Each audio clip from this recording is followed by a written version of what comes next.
목사님이 저렇게 국방 분야까지 열심히 하면 우리들 먹고 살 게 없는데요. 저는 이제 목사님 쓰신 거짓에 무너진 대한민국 오늘 이제 마지막 과제를 하겠습니다. 왜냐면 또 제가 불러줄 줄 몰라가지고 그래서 마지막으로. 그래서 마지막 과제가 11개 과제가 뭐냐면은 종전선언 제안의 종전선언이라는 것은 주한미군 처수다 이렇게 결론이 그겁니다. 그러니까 연역법으로 그렇게 먼저 기억해 주세요. 종전선언은 주한미군 처수다. 그렇게만 일단 기억해 주시고 진행하도록 하겠습니다. 다음 장. 이 국제정치에 이런 용어가 있어요. 치킨 게임이라는 거 한번 들어보셨죠?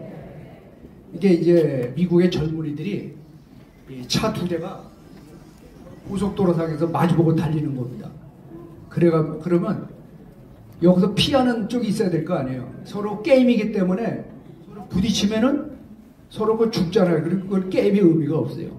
끝까지 깡다기로 밀고 나가가지고 있을 때 한쪽이 겁이 나면 비키잖아요. 그러면 이제 치킨이 되는 겁니다. 이 사람은 영웅이 되는 거고. 이런 게임이에요, 한마디로. 자, 그럼 이걸 한반도에 한번 적용해 보겠습니다. 한 장 넘겨보시고. 저 김정일이가 저를 왜 큰 소리 빵빵 칩니까? 저 핵이 있잖아요. 그죠? 그리고 옆에 밑에가 또 뭐 있는데, 그림이 있는데요. 뭡니까? 그 저 목사님 말하는 깨 때는 놈 거 두 개. 예? 오랑우탄인가 뭐 이제 킹콩 조그만 새끼들 있잖아요. 그 누구야 지금 그 사람 이름이? 첫 번째. 문재인. 다음에 또 이재명. 이런 놈들이 지금 저기서. 그 오른쪽에 누가 있어요? 우리 대통령 있죠? 아주 잘하고 있지 않습니까? 그래서 이번 4월달에 또 믿고 하신다는데 이제 한미동맹을 더 튼튼히 하실 것 같아요. 그래서 오늘 이제 주제가 종전선언에 관련되는 거기 때문에 아까 목사님 다 뭐 말씀 많이 해서 겹치는 분야예요. 그래서 이 강사가 서로 간에 이게 주제에 대해서 서로 협의가 돼가지고 이렇게 되는 목사가 그것만 해야 되는데 우리가 교수들이 할 것까지 다 하셔가지고 뒤에 이제 보면 한미동맹이 있잖아요. 그래서 저 핵에 대해서는 우리가 한미동맹으로도 그래서 제가 윤석열 대통령의 고민이 아마 그것인 것 같아요. 제가 이제 윤석열 입장이라면은 자, 북한에 핵을 가지고 있어요. 그러면 우리 정부에서는 우리도 핵이 필요하잖아요. 그러면 지금 계속 국방부 장관 회담하는 걸 제가 유심히 들어보면은 야, 걱정 마라. 우리가 핵 확장 억제 전략으로서 우리가 핵 우산이 돼주겠다. 그러니까 북한에서 핵을 사용하면 우리가 즉각 사용할 테니까 걱정하지 마라. 계속 그러는 것 같아요. 그 우리 요구는 뭐냐면은 우리 그거보다는 핵을 아예 한반도에 갖다 놓자. 그래서 제가 옛날에 2000년도에 군산 비행장에 가면은 진짜 핵이 있었어요. 그래서 저게 그때 그 기동 대대에서 계속 이렇게 경기하고 있었는데 저게 왜 저랬을까? 다시 보니까 그게 핵이 있었던 거예요. 예, 그래서 우리는 핵을 갖다 놓자. 그래서 지금 나토가 그거잖아요. 나토가 핵을 갖다 놨어요. 그럼에도 불구하고 폴란드에서는 그거 못 믿겠다. 그래도 우리는 자체에서 핵을 개발해야 되겠다라는 게 오늘 신문 보니까 약 70%가 폴란드 국민들의 뜻이 그렇다는 거예요. 그러니까 우리도 마찬가지입니다. 지금 국방부 장관이 와가지고 같이 뭐 정보도 공유하고 어떤 훈련도 같이 하고 막 이렇게 하겠다는데 우리 입장에서는 그거보다는 핵을 하나 갖다 놓자. 그렇지 않으면 우리 핵을 개발하겠다. 지금 이렇게 하고 있는 겁니다. 이 돌아가는 분위기가 아시겠죠? 근데 이번에 이제 4월달에 이제 미국 가시면 아마 더 강도가 세게 아마 주장하실 것 같아요. 우리 핵을 개발하겠다. 아니면은 개발하더라도 지금 우리 좀 저거 좀 이렇게 약한 거 있지 않습니까? 다리가 그 정도로 우리 개발하겠다. 이렇게 주장하실 것 같아요. 제 생각에는. 그리고 우리에게는 영적 지도자이신 누가 있습니까? 네, 우리의 힘이에요. 그래서 이 주사파들에 대해서는 우리가 이길 수 있는 것은 정광훈 목사님이 우리는 영적 지도자이시기 때문에 반드시 이 치킨 게임에서는 이길 것입니다. 창호 인사를 또 안 했었네. 좌우 앞뒤로 해가지고 우리는 이겼습니다. 우리는 이겼습니다. 다음 장 넘겨주세요. 자, 저는 뭐 꼴보기도 싫지만은 어쨌든 간에 저는 뭐 5년 내내 한 게 뭡니까?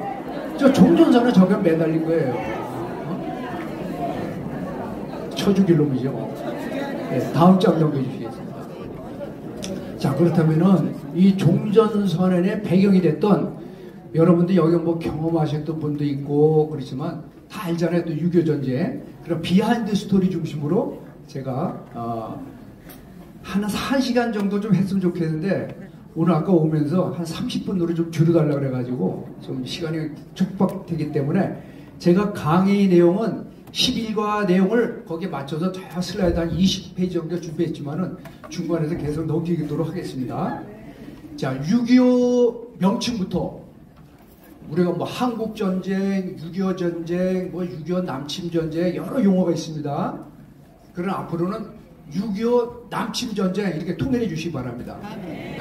6.25 남침전쟁 시작. 6.25 남침전쟁. 네, 그렇습니다.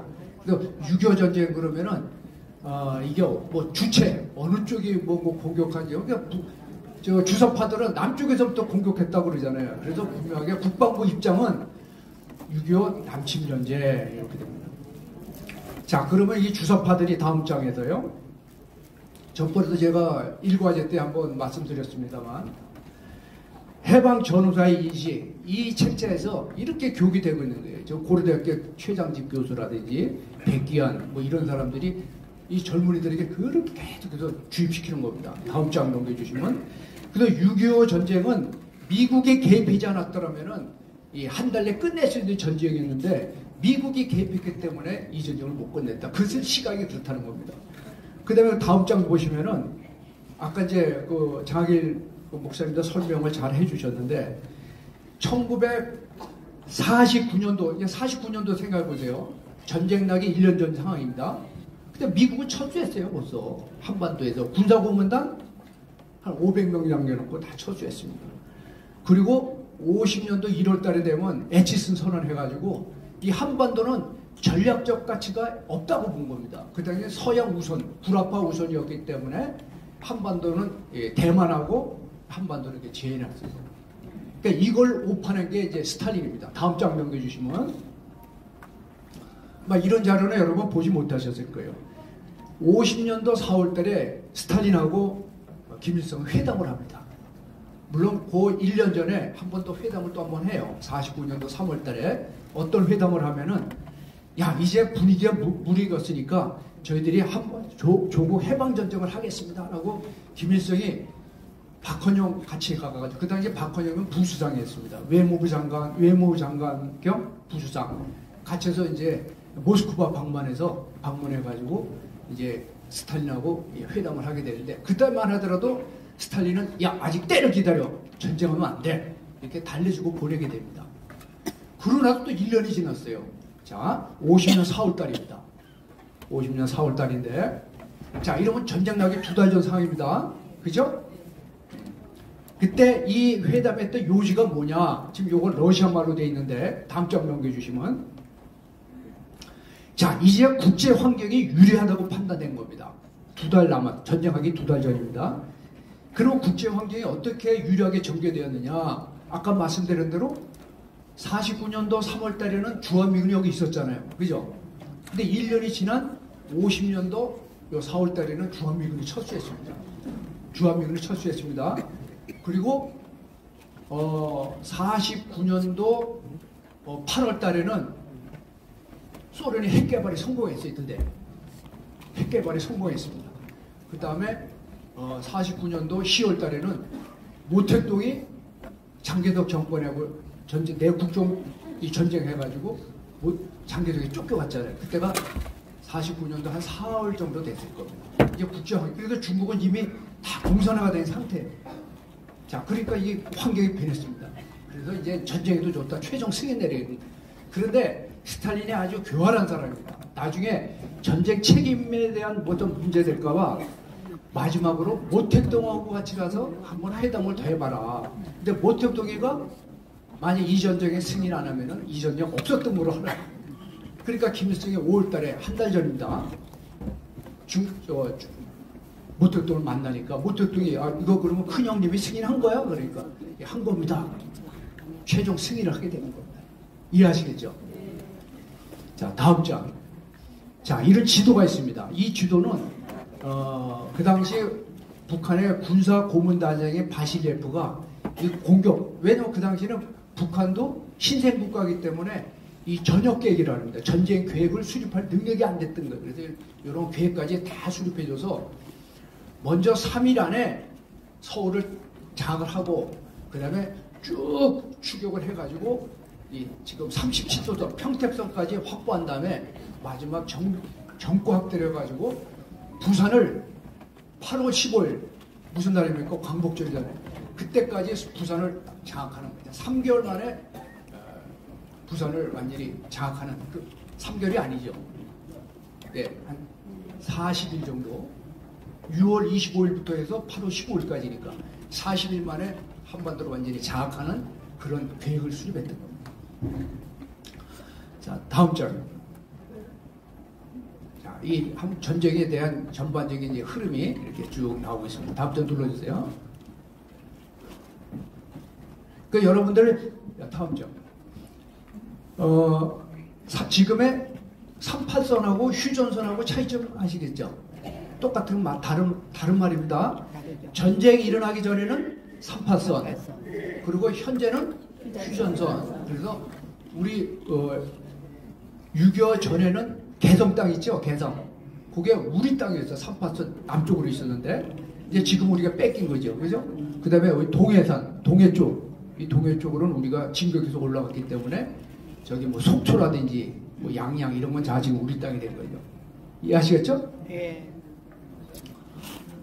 그 다음에 이제 그 세 번째 지도에 보면은 밀고 내려왔다가 낙동강까지 이렇게 밀렸지 않습니까? 우리가? 그러다가 다시 이제 반격작전 들어가는데 메가드 장군의 인천 상륙작전에 성공함으로써 우리가 반격작전 들어갑니다. 근데 9월 15일 날 인천 상륙작전 할 때 아까 그 항공모함이 한 척 뜨는데 얼마 들어갔다 그랬습니까?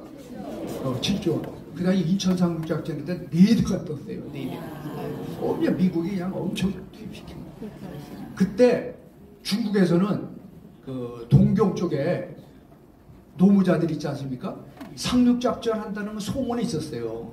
그래도 노무자들 시켜가지고 야 상륙작전 다음 그 상륙 장소가 어디냐 계속 정보를 중국에서 그래서 나중에 인천이라는 건 알았습니다. 근데 메가드 장군이 9월 15일 날 인천 상륙작전 할 때는 이미 김일성이 알았어도 대처하지 못한 거죠. 이걸 가지고 기습이라는 겁니다. 적이 알아도 대처하지 못하는 걸 이걸 기습이라고 그래요. 자, 다음 장. 6.25 전쟁에 관련되는 이제 비하인드를 좀 말씀드리면 다음 장에 또 해주세요. 자, 6월 28일 날 전쟁 나고 3일 지났는데 유엔 총회가 열렸습니다. 유엔 총회 열렸는데 자, 그러면은 이 2차 세계대전 끝나고 맺은 국제조약이 연합이 뭐였죠? 국제연합이라는 게 있었잖아요. 그죠? 국제연합이 왜 만들어졌냐면 야 이제 앞으로 전쟁이 없도록 하자. 우리 인류에서 전쟁 엄청 많은 사람이 죽지 않느냐. 그래서 만든 그 기구가 국제연맹이었어요. 국제연합. 근데 국제연합 만든 지 5년 만에 전쟁이 또 났네? 이때 만약에 유엔이 재구실 못하면 어떻게 됩니까? 이건 뭐 있으나 마나잖아요. 그래서 분위기상으로는 신속히 이제 유엔이 참여하게 됐는데 이 이제 그 안전보장 이사가 열렸을 때 이때 소련 대표가 참전 안 했습니다. 저 그림에 보면. 근데 그 이유가 이제 상식으로 알아두세요. 제가 어느 설교 들어보니까 어느 설교 목사님이 그렇게 설교하시는 분들이 있더라고요. 그 안전보장 이사에 참가하려고 가는데 해탈이 나가지고 그냥 참가 못했다 이렇게 하시는데 아마 그거는 좀 아니지 않느냐. 저기에는 이제 중국 대표는 누구를 참가하고 있냐면은 대만 대표가 저기 참가하고 있습니다. 그 여기에 지금 장교단들도 많이 와 계시기 때문에 중간중간에는 좀 이렇게 좀 팩트에 관련되는 내용들을 좀 말씀드리도록 하겠습니다. 이해해 주시기 바랍니다. 그런데 그거보다는 요즘 학자들이 그런 얘기를 합니다. 이 스탈린이 아주 교활한 사람이라서 거기 소련이 참가를 안 하면은 분명히 미국이 참전할 것을 결의할 것이다. 그러면은 이 유엔군으로도 한국전에 분명히 유엔군에 참전한다. 그러면은 중국을 아까 중공군을 참전시키게 했잖아요. 그죠? 네. 그리고 유엔군 참전해서 중국하고 유엔군들하고 싸움을 붙인 다음에 중국을 힘을 약화시키려는 게 소련의 전략이었다라고 하는 게 요즘 학자들이 그렇게 연구되고 있어요. 그렇다죠. 일단 소련이 참가를 안 했습니다. 그래서 만약에 우리 입장에서는 소련이 거부권을 행사했다라면은 유엔군이 참전이 불가능했죠. 그죠? 어쨌든 소련이 참전 안 하고 거부권을 행사 안 했기 때문에 유엔군이 참전되었다. 이렇게 하시면 됩니다. 그 다음에 이제 오른쪽에 보면 인천상륙작전 제가 말씀드렸죠. 이런 연유로 인천상륙작전이 성공되어서 우리가 드디어 10월 1일 날 3파선을 돌파하게 됩니다. 그래서 유엔군 참전의 그 목적이 전쟁이라는 건 목적이 있습니다. 이 전쟁 목적은 38선까지 회복하는 게 유엔군의 그 당시 목적이었어요. 그렇기 때문에 38선 회복이 되니까 더 이상 진격을 안 한 겁니다. 유엔군 이제 전쟁 끝난 겁니다. 유엔군 입장에서는. 메가더 장군 입장에서는. 그런데 이때 이승만 대통령이 야 무슨 소리 하는 거야. 이때 진격해야지. 근데 10월 4일 날 전시작전권은 메가더 사령관한테 다 이양을 했어요. 아까 말씀드렸듯이 항공모함이 오고 비행기가 뜨고 이러면은 그걸 누가 지휘합니까? 우리 한국군 장교들이 지휘할 수 있습니까? 그래서 유엔군 사령관한테 야 니들이 다 해 이렇게 다 넘겨준 거예요. 그 당시 좋은 뜻이었습니다. 그런데 정작 우리 국가 이익에 관련될 때 3파선 돌파를 되는데 미국은 이제 꼼짝 안 하려는 겁니다. 그 당시 참모총장이 누구냐면 정일권 참모총장이었습니다. 정일권 참모총장한테 빨리 진격하라니까 이거 지금 작전권을 미국에 있는데 야 무슨 소리야 누가 대통령이야 야 각합니다. 내 말 듣고 공격해. 그때 이제 정일권 참모총장이 아주 딜레마에 빠졌어. 야 어떡하느냐 이제. 그래서 워커사령관한테 협상을 합니다. 지금 주문진 있는 데가 3파선 상황이거든요. 그쪽에 한 200-300m 앞에 기관총 진지가 있어요. 북한에. 저걸 제압하지 않으면 우리가 심대한 손실이 큽니다. 아직 피해가 큽니다. 그러니까 그래? 그 정도는 공격해도 좋아. 이렇게 된 겁니다. 그 명령 떨어지자마자 3, 4단 23년대 박정순 그 대령이 공격 앞으로 이렇게 명령 떨어집니다. 그래서 3파선은 그냥 돌파하면서 그때가 오늘날의 지금까지 국고의 날이 유지되고 있는 거예요. 그때 박수 한번 쳐. 이제 아시겠죠? 왜 국고의 날이 이렇게 되는지. 그래서 서부전선에서는 정상적으로 명령받아서 10월 7일 날 1사단이 드디어 3파선을 밀고 올라가게 됩니다. 그래서 평양은 10월 19일 되면은 점령하는데 그 당시 백선엽 장군이 평양을 탈환하게 됩니다. 이때 비하인드가 있습니다. 미국 사람들은 그 대동강을 건널 때 부교도 설치하고 그냥 정상적인 절차에서 평양을 공격하려는데 백선엽 장군이 뭐냐면 여기는 내 고향입니다. 내가 앞장서게 해주세요. 이렇게 하지만 허락을 듣은 다음에 여기는 부교 설치할 것도 없습니다. 내가 여기 수영해서 건너가는 길을 다 아니까 내가 앞장서면 이 그냥 건너갈 수 있습니다. 뭐 부교 설치할 것도 없어 그냥 수영해서 건너갔대요. 그래서 10월 19일 날 평양을 탈환하고 그 다음에 우측에 있던 6사단이 그대로 저 초사까지 밀고 들어갑니다. 그래서 바로 한만 국경까지 10월 26일 날 밀고 올라가게 됩니다. 근데 저는 군생활 하면서 참 해피한 게 제가 중대장은 1사단에서 했습니다. 이 평양을 탈환하는 그 부대에서 근무했고 또 6사단에서 그 초산까지 올라간 바로 한만 국경까지 올라갔던 부대가 6사단 7년대입니다. 그 6사단 7년대 3대 대장 출신입니다. 박수 한번 주십니다. 제가 영광스럽게 군생활을 전투력이 가장 우리 대한민국에서 강한 부대에서 위관장교, 영관장교를 했던 게 저로 봐서 영광이죠. 자, 그 다음에 이제 53년도 7월 27일 날 이제 드디어 휴전협정을 하게 되는데 이제 여기에 관련된 오늘의 제 주제가 뭐냐면 종전협정이거든요. 예, 거기에 대한 얘기를 좀 말씀드리면은 다음 장 넘겨주시면 이 건물이 보이죠. 여기가 이제 우리는 판문점이다 이렇게 부르지만 이 우리 명칭은 널판리입니다. 널판리. 판문점. 근데 거기가 이름이 널판리였다. 다음 장. 자, 이렇게 해서 여기 이제 그 21개국에 참전했다는 내용이고, 그 다음 장에서는 유엔군 사령관 메가드 장군이 유엔군 사령관 깃발을 수여하는 모습이고, 다음 장은 이 클라크 사령관 이분이 마지막 서명하는 모습이고, 다음 장에서도 많이 봤죠? 네. 목사님도 설교하실 때 귀한 이 서명하는 이승만 대통령의 서명이 없었다 그러잖아요, 그죠? 우리 끝까지 안 해. 이제 다음 장이 됐습니다. 그래서 미군들이 아까 이제 자료가 조금 차이 나는데, 왜냐하면 6.25 전쟁에서 피해에 대한 자료들이 조금 차이 나는 게, 병원에서 전사했을 때하고 이 사람이 이제 미국으로 가서 거기서 죽었어요. 그러면 숫자가 좀 차이 나잖아요. 그래서 제가 알기로는 3, 4, 6, 4, 2 이렇게 되는데, 또 어느 자리는 5만 명. 대략적으로 미국 사람들이 6.25 전쟁 때 한 5만 명이 전사했다 이렇게 보시면 됩니다. 5만 명. 엄청나죠. 그리고 2배, 한 10만 명 그러면은 부상자, 중상자들이 10만 명. 약 15만 명 이 정도의 큰 피해가 있었다. 이렇게 기억하시면 됩니다. 다음 장. 자유라는 것은 거저주는 게 아니다. 이게 우리가 큰 교훈이 되는 거죠. 예, 다음 장. 여기 보면 그 벤프리트 장군이 나옵니다. 예, 이 장면이 무슨 장면이냐면, 벤프리트 장군 아들이, 미국 사람들이 참 얼마 전에 우리 그 합참의장이 이런 얘기해서, 야 장군들 너는 똥폼 잡지 마라 이렇게 해가지고 뭐 기합 준 적 있지 않습니까? 자, 우리한테 큰 교훈이 됩니다. 미국 사람들은 실제 자기 아들이라도 전쟁에 내보내고 그래요. 그럼 너무 고맙죠. 그래서 142명의 장군들이 자기 아들을 다 전선에 투입시킵니다. 한국 전쟁에. 그 중에 25명이 전사했어요. 엄청나죠. 감히 우리가 그럴 수 있습니까? 우리는. 그 중에 벤프리트 장군이, 이 사람이 지금 사령관이에요. 자기 아들도 전쟁에 내보냈는데 공군 중위로서 저기 수천년 돼 가서 거기서 추락이 됩니다. 자기 아들 죽은 거. 그 백선엽 장군이 위로하는 장면이에요. 다음 장면입니다.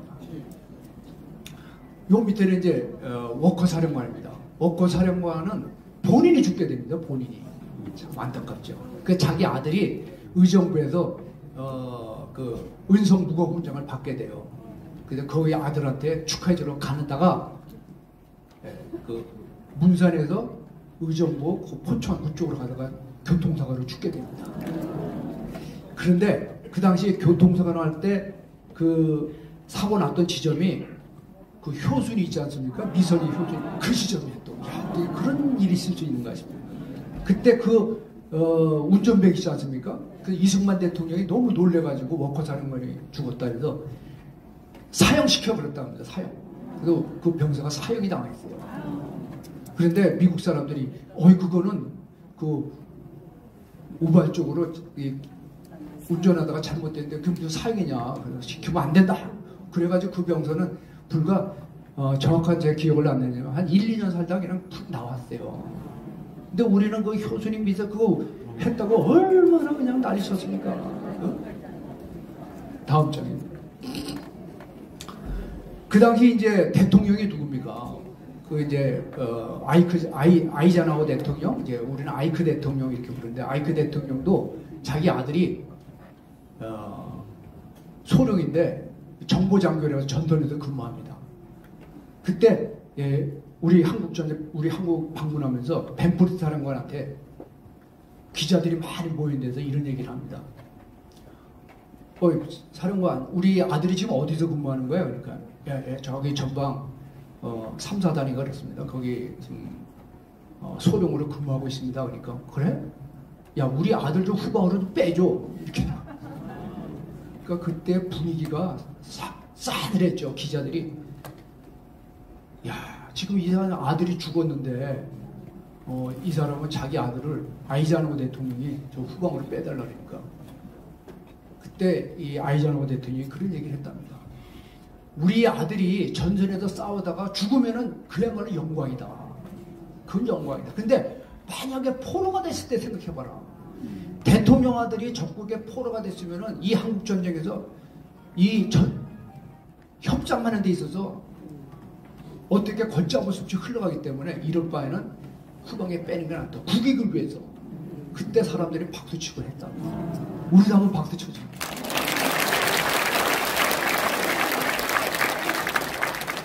자, 다음 장입니다. 예. 다음 장입니다. 왜 그러면 문재인이가 5년 내내 이렇게 종전선언에서 목맸을까? 이건 누구냐면 김정일 지령입니다. 지령. 그 10가지 과업을 내려줬는데 첫 번째 과업이 뭐냐면 우리 정광훈 목사님을 제거하라는. 이게 지금 여러 가지 팩트 나오고 있어요. 그들이 뭐 노동신문에 사설도 그렇고 계속 그런 지령이 내려오고 있습니다. 그 다음에 이제 그렇다고 정광훈 목사님이 우리가 지켜드리고 있잖아요. 예, 저도 순국결사대 가서 한때는 그 활동을 했었습니다. 저도. 저 청와대 앞에까지도 지켜드리고 했었고요. 지금도 보니까 광화문 거기 나가면은 순국교사도 아직도 이렇게 활동하고 계시더라고요. 예, 아주 잘하시고 계십니다. 그 다음에 이제 5, 6번에 가면은 대기업 국유화. 예, 대기업 국유화. 이게 무슨 말이냐면 저도 이제 너하나 TV를 들어가면서 그 칼럼니스트 누구죠? 그분하고 이제 대담하는 걸 쭉 들어보니까 이게 팩트겠구나. 우리가 지금 공산화된 건 아니지 않습니까? 아직까지는. 그러니까 그 문재인 시대로 들어가서 문재인이가 왜 삼성을 저렇게 국유화하려고 그럴까? 잘 보세요. 이 첫 번째는 우리 국민연금 있지 않습니까? 국민연금을 가지고 대주주권을 행사하게 됩니다. 그래서 그 과거 우리 정부에서는 경영에는 개입하지 않는 게 원칙이지 않습니까? 그죠? 그런데 국민연금으로 해가지고 대주주가 되니까 자꾸 경영에 개입하려고. 그러니까 우리 국민들이 이게 왜 그런 걸 개입하나 막 사설에도 계속 그런 논조가 나왔대요. 이제 머리를 써가지고 그게 안 되니까 어떻게 하냐면은 지주회사, 그러니까 삼성전자에 대한 지주회사가 누구냐면 삼성생명이 되는 겁니다. 그럼 삼성생명이 이 삼성전자를 지주회사가 되니까 여기를 법을 통해 가지고 이걸 유상증자 시키는 겁니다. 유상증자 시켜가지고 그 자본을 중국 자본을 끌어들이는 거예요. 그래 가지고 삼성이 이건희도 이 국가에서 직접 통제하는 게 아니라 삼성생명을 통해서 통제를 하는 겁니다. 이런 머리를 쓰고 있는 거예요. 그 조우석 씨가 저번 나와서 그 얘기하는 겁니다. 우리 국민들이 그걸 알아야 된다는 겁니다. 그래가지고 먼저 그 삼성생명의 감사부터 자리를 이게 임명한대요. 그럼 감사는 그 회사의 모든 비밀들을 다 알게 되잖아요. 그 어떻게 비밀 빼가는지 모르지만 감사를 임명하는. 요게 바로 문재인이 이놈아 죽일 놈이 그런 계획을 수립했던 거예요. 요거 조우식이 그걸 다 간파했더라고요. 그리고 이제 7번에 보면은 자 마지막 연방제 들어가기 전에 종전선언을 해서 종전선언하면 이건 한마디로 그냥 선언적 의미입니다. 선언적. 정치적인 의미만 있는 거죠. 그러나 이게 굉장한 의미가 있는 게 우리가 카이로 선언은 어떻게 됐습니까? 카이로 선언. 결국은 한반도를 적절한 시기에 in due course 적절한 시기에 독립시켜준다. 그런 선언이지 않습니까? 그런 뜻이 이것도 종전선언하게 되면 선언적 명분이지만은 결국 종전협정으로 들어가고 평화협정으로 들어가면서 주한미군 철수한 명분을 갖게 돼요. 그리고 종전이 됐으니 그 다음에 이제 유해문 철수하라는 뜻입니다. 아까 여기 쭉 그 조약이 있었잖아요. 그 조약을 무력화시키는 겁니다. 그 첫 단계가 종전선언이 되는 겁니다. 그래서 이걸 막아야 되지 않겠습니까? 그런 끔찍한 계획을 갖고 있었던 거예요. 문재인이가. 그러면 우리가 다음 장입니다. 우리가 휴전협정 정전협정 이렇게 두 가지 용어를 사용하고 있잖아요. 자, 요거에 대한 정의를 좀 말씀드리면 그 원본 영어로 보면 armistice 이렇게 써 있어요. armistice. 그래서 번역하는 데서 우리는 휴전협정 이렇게 사용하지만 실제 국제법 용어상으로는 정전협정, 요게 국제법 용어이기 때문에 이 문서상으로는 정전협정 이렇게 되어 있습니다. 그래서 우리는 사용할 때는 휴전협정 이렇게 사용하죠. 이해하시겠죠? 네. 자, 다음 장. 그러니까 평화협정이 체결하면 제가 말씀드린 대로 주한미군 철수, 연합사 해체 이게 이제 순서대로 가는 겁니다. 현재는 우리가 아까 장희 목사도 잘 알고 계시더라고요. 어떻게 아시는지. 그래서 앞으로 일본에 미군 기지가 있어요. 7개 미군 기지에 있는 모든 그 기지에 미군 자원을 우리가 쓸 수 있게 돼 있는 겁니다. 그러나 이제 유엔군이 해체되면은 어떻게 됩니까? 유엔사가 해체되고 사용하지 못하게 돼 있죠. 그죠? 예, 그런. 자, 그 다음에, 그래서 우리는 다음 장에, 예, 그럼 마지막으로 다음 장을 해서 이제 마무리 짓겠습니다. 제가, 이번 토요일날, 지난 토요일이죠. 토요일날 그 강서구의 이제 갑에 국회의원 되시려고 하는 분이 이제 출정식을 하는데 보니까 엄청난 사람들이 왔대요. 그래서 보니까 한 40개 예, 단체별로 쭉 왔어요. 우리도 마찬가지 자유마을로 대표로 참가했지만은 저는 그런 생각을 했습니다. 야, 이 사람들이 여러 뭐 제한군이네, 미용사 협회, 뭐 여러 가지 중에 자유마을도 그 중에 하나로 취급하는구나. 우리가 이 사람을 당선시키는 걸 할 수 있는데 불구하고 이 사람은 그 중에 하나로 생각하는구나. 아직 감을 못 잡은 사람이구나. 이런 생각을 하게 되는데 어쨌든 간에 우리는 이 자유마을을 선고하기 위해서는 동대표, 우리 여기 많은 동대표 참가하셨죠? 동대표를 모든 조직이, 우리 창교단도 마찬가지고 실행위원장 모두가 이 동대표님들을 적극 지원하면 우리가 이 자유마을을 성공할 수 있다. 저는 강력히 주장합니다. 그리고 우리는 여기에 많은 장로님도 계시고 권사님도 계시고 목사님도 계시고 교수님도 계시고 우리는 이 때를 위해서 이 자유마을을 성공해서 하나님께서 주신 천직이다 이렇게 사명을 가지기 바랍니다. 공감하시죠? 강의 마치겠습니다. 감사합니다.